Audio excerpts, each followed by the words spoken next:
छत्रपती संभाजीनगरमध्ये एकाच्या मोबाईलवर बँकेचा मेसेज आला। मेसेजवर क्लिक केलं आणि 90 मिनिटांमध्ये बँक खात्यातून 24 लाख उडाले। छत्रपती संभाजीनगरमध्ये एका निवृत्त अभियंत्याच्या तक्रारीनंतर सायबर फसवणुकीचा हा धक्कादायक प्रकार समोर आला। त्याचं घडलंय असं की निवृत्त अभियंत्याच्या मोबाईलवर राष्ट्रीयकृत बँकेचा एक मेसेज आला। मेसेजमध्ये एक एपीके लिंक होती।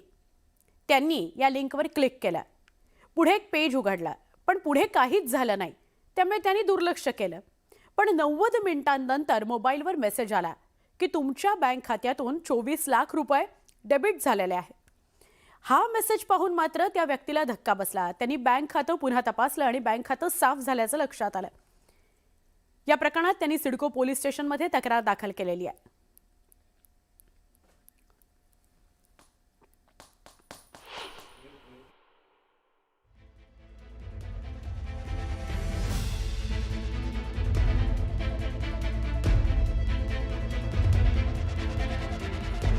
आपण थोडं सविस्तरपणे बघूया घडलं नेमकं काय।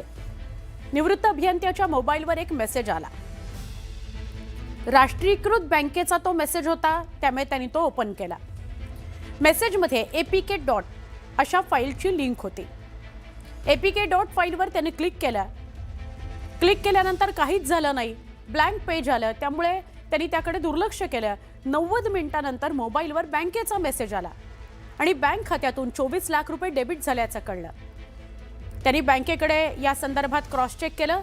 बँकेने सांगितलं तुमच्या खात्यातून 24 लाख डेबिट झालेले आहेत आणि मग त्या व्यक्तीच्या लक्षात आलं की आपली फसवणूक झालेली आहे। त्यांनी लगेचच तक्रार केली।